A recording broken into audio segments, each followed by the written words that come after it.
Sure, Coach. Just talk about the finish. Had some problems from the foul line at times tonight. Here and there, missed 6 or 8, but finished off. I think with 6 in a row, and when you really needed them. Yeah, that's integral if you're going to try to put a game away against a team that has to foul. So I think we start getting the right people up there. Some of those.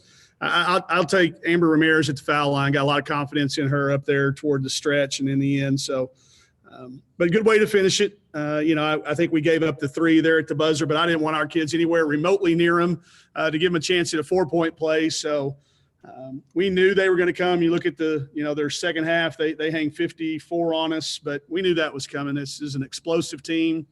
I said it in the pregame to anybody that would listen to me. Hopefully now everybody sees it firsthand. Porter, go ahead. Coach, talk about your inside defense. You really seemed there was a lot of movement down there, keying on and really limiting their second chance points. Trying to, we started having to double. They've always historically tried to post us up with our guards, and they tried that today and had a lot of success with it. But we got some turnovers down in there. We went down there and started digging it out and did a good job scrambling and recovering, then rebounding decently. They only get 8 offensive rebounds on us, which is an absolute slam dunk victory for us on most nights like that. So, but yes, post defense and interior defense, and then our guard rebounding. We got in there and we got our, they like to call themselves big guards, but Amber's 4 defensive rebounds and Michaela Daniels is 5 and Jalen Mason's 5. Those add up a bunch. That's where the stops come. And I thought they were all very, very timely. Our bench was phenomenal today. Came in and gave us a lift on offense and defense. Colin, go ahead. Hey, Coach Neighbors, I know you said you'd been concerned about Missouri posting up with the guards. They did it back with Sophie even. But it looked like in the second quarter when they really went to it was Missouri's least effective offensive output. How prepared were you for them doing that, and what did you do to limit them to 11 points in the second quarter? Well, we worked on it pretty much all for a day and a half. We felt like we had to force them to go to plan B. Take away plan A. And that was, sometimes we had 3 people down there. It was okay. We miscommunicated, ended up with 3 people instead of just a double team. But that, it was the focus, and it was good to see us make them go to plan B. They obviously came back to it when they needed to.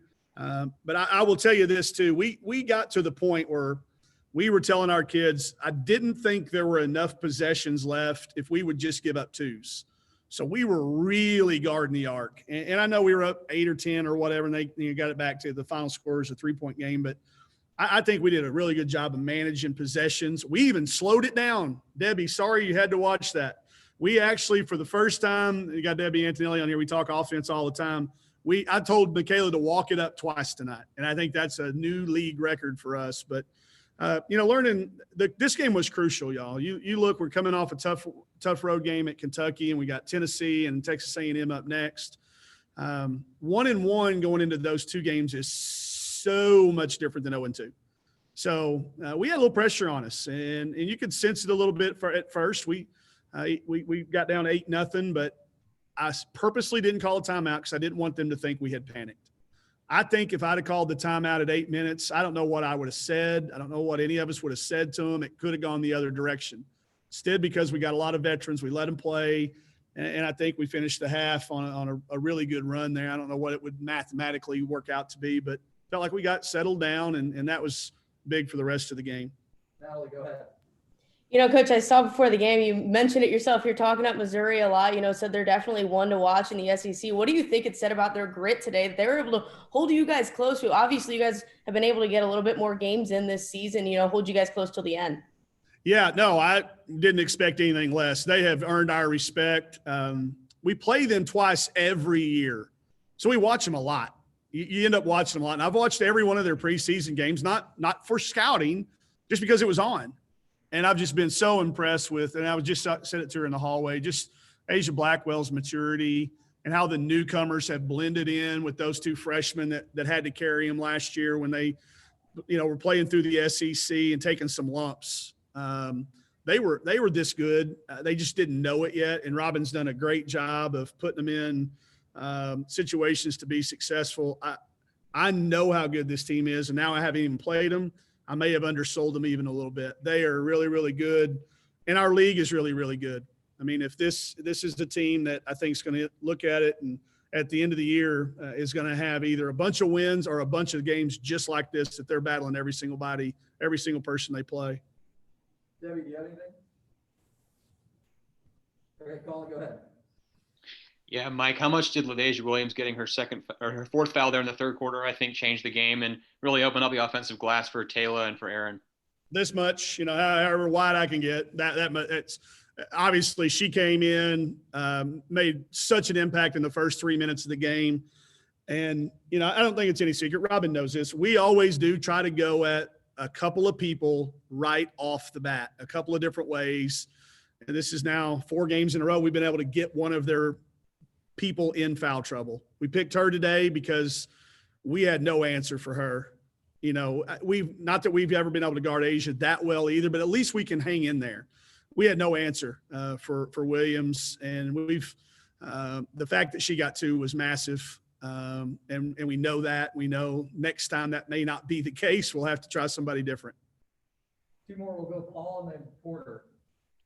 Hey, Coach, just talk about you said a little bit about your bench play, the play of Mason and Davis in particular. Yep. You're kind of trading offense for defense from some late in the game, especially. Yeah, that's Jalen. I use it with Q an awful lot because she's such a difference maker on the boards, and with her links, she tips a lot of balls. And she had a little period where she had to be out. She started to get her legs back under. We got her back to about 10 minutes tonight that were really important.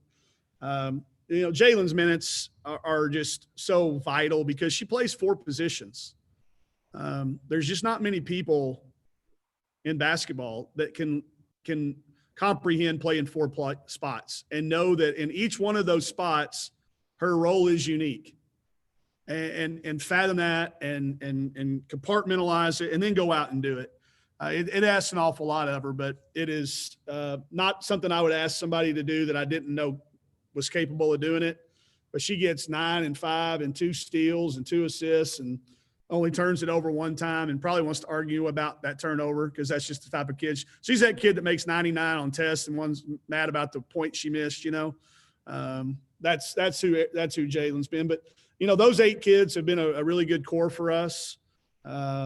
It's allowed some of our starters to play closer to the number of minutes that they can play 100% at. Michaela, we'll see how she is, but just our bangs and bruises are starting to add up, and that's because we're 12 games in. We're at the wall faster than most other people are, and Debbie and I were talking about this earlier, but that's where we're at. Are we the first team in the country to win 10 games? First to play 12. I think we may be the first to win 10. I mean that Mario's scurrying behind me, but maybe somebody else has won 10. A&M's won 10. Leave it to Blair to spoil the party. And NC State. Okay, well, and a couple of good guys. I don't mind being thrown into that group of people. I don't want any part of them on the golf course, but no, we're starting to get to that point, and we're starting to see some things that we've never experienced before with the pandemic, and it's just fun to go through it with these guys. We were really disappointed, and I was proud our kids were disappointed at a loss on the road to a team that was picked in the preseason to finish higher than us, that's been playing really well. Our kids really were disappointed we lost that game, and that's a first. And as hard as that is to deal with, it was good to see, and I think it carried over into our practices the last 2 days. And much needed, a much earned day off tomorrow, and then we'll get back to getting ready for the next 2. Porter, close us out. I kind of want to talk about the clutch free throws with Ramirez down the stretch, shooting 4 for 12. Then Michaela, gets hurt, but mentally being able to really hit those clutch free throws. How big is that going to be going down the road? Well, the number is that she drew 7 fouls. That is a personal record for her because she doesn't shoot a lot of free throws typically, but we've been putting the ball in her hands, making her the decision maker in some flat ball screen action, some wing on ball screen action. She is our best percentage free throw shooter in practice. Michaela may get there in games. I don't know how that all works out. I haven't followed that as closely, but Amber has big numbers when we shoot our free throw games. So I tell everybody that whoever is at the top of that free throw ladder, we have a little free throw ladder, and whoever's at the top of the free throw ladder in games like this where they're going to have to foul, we're going to put it in that person's hands. So that is Amber, and she goes 7 out of 8, and she's pissed about the one she missed. I can guarantee you.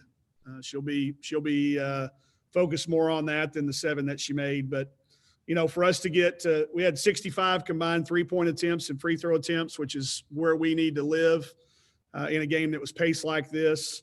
And 7 turnovers. I don't know how many possessions we played, but our turnover rate was outstanding. Anytime you can have a 1 to 10 turnover to shot attempt ratio, field goal attempt ratio, that's pretty good. All right, everybody. Thank you. Mario's in a hurry. He's got a date or something. I don't know. But if y'all need me, y'all holler at me.